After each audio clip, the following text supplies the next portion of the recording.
Hello and welcome. My name is Jake. This is my first video on the channel. Just a quick introduction.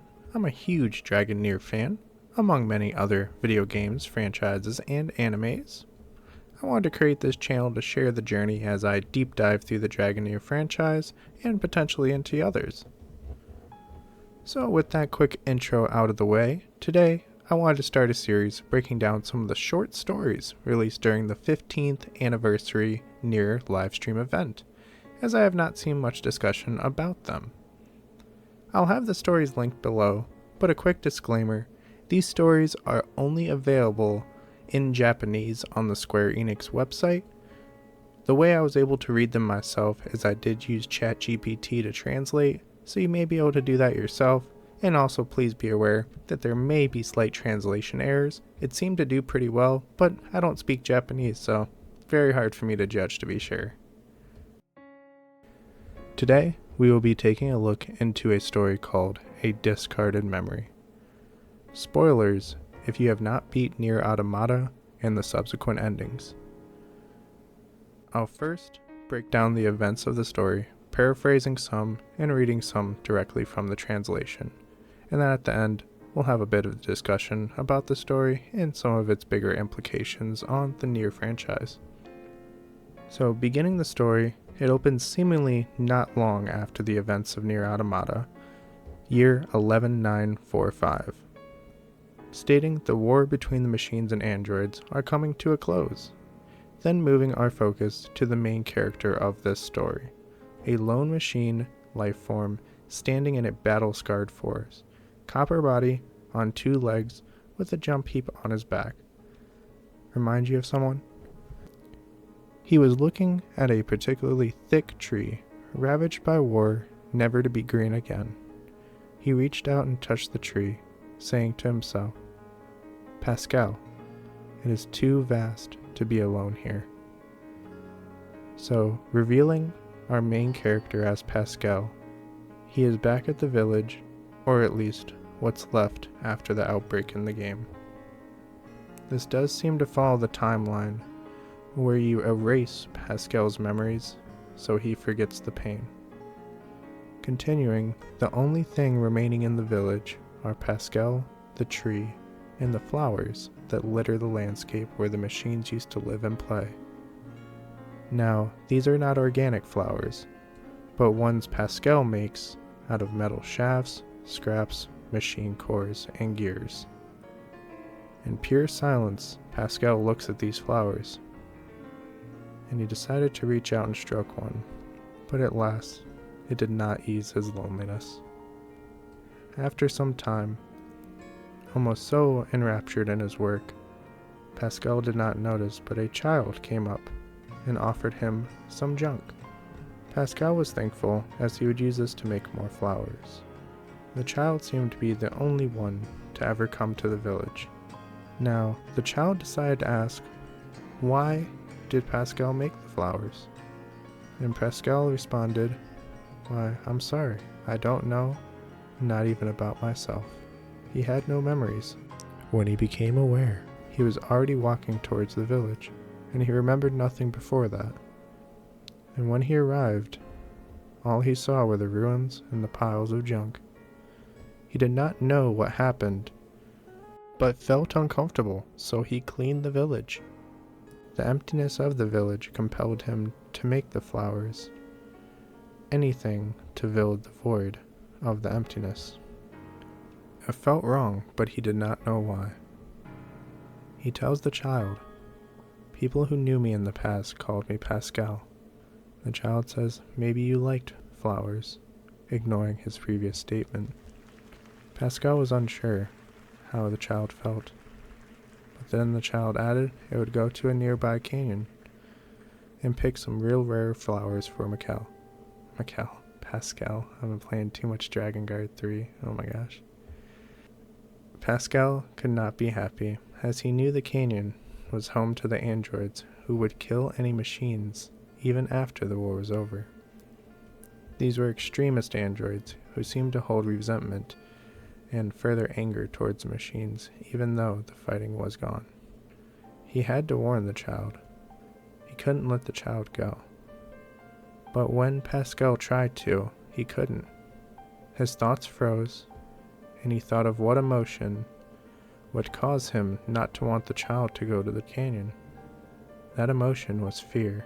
Trying to recollect that emotion caused an error in his systems. He couldn't move, he couldn't speak, he couldn't do anything. The child left, and Pascal waited. And as time passed, he asked, "Pascal, why did you become me?" Pascal once governed this village. Why did he lose his memories? Something must have happened, something so dreadful it had to be erased. Perhaps it explained the village's destruction too.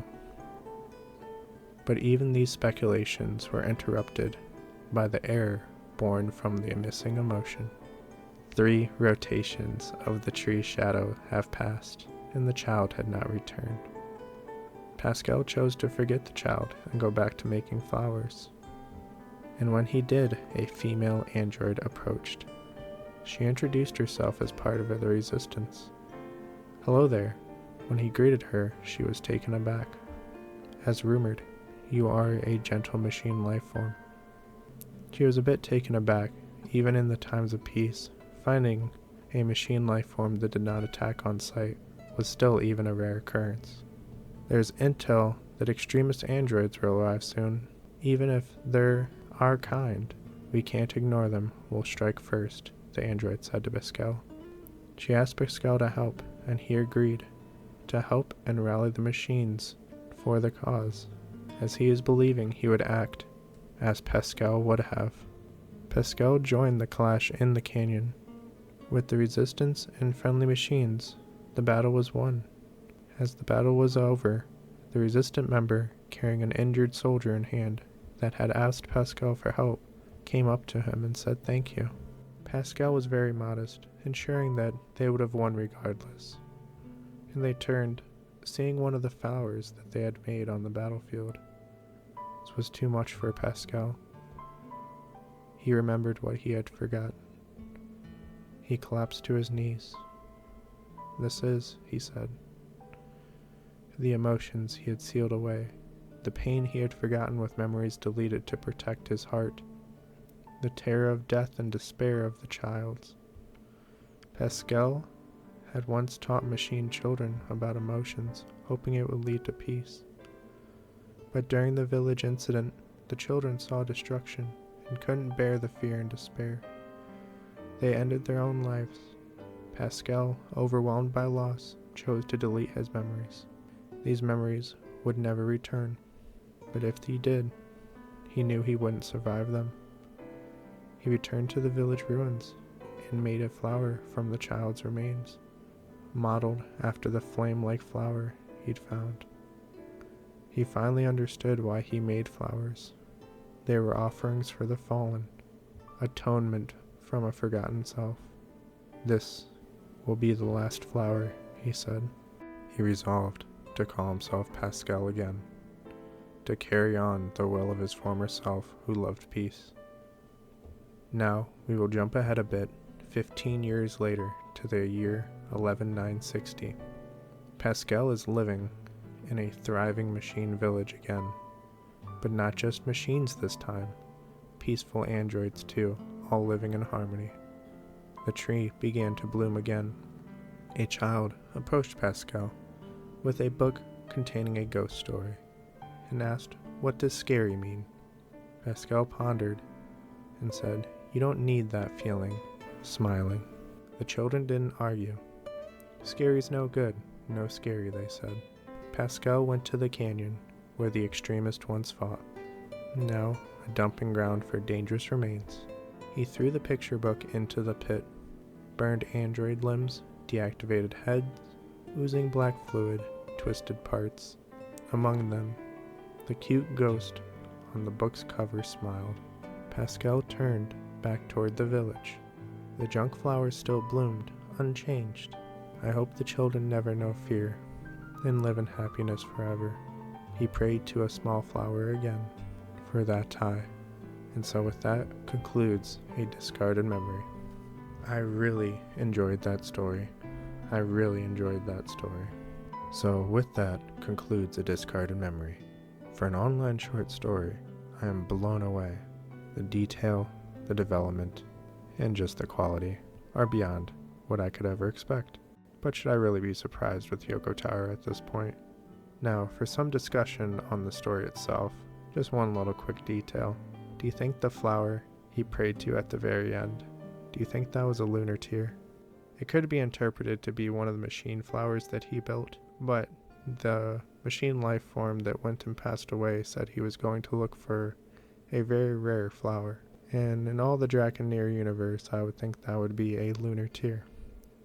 And it would be kind of fun that he would be praying to one at the very end. I like that visual.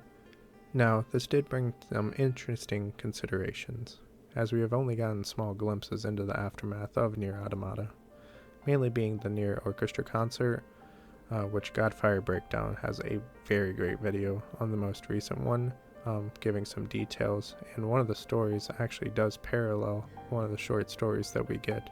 I'd highly recommend to check out their video. I'll have a link down below.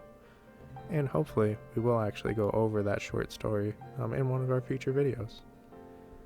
Now, I do find myself wondering, who were these extremist androids? Who would be so angry at the machines to defect and fight their own android allies, their family almost?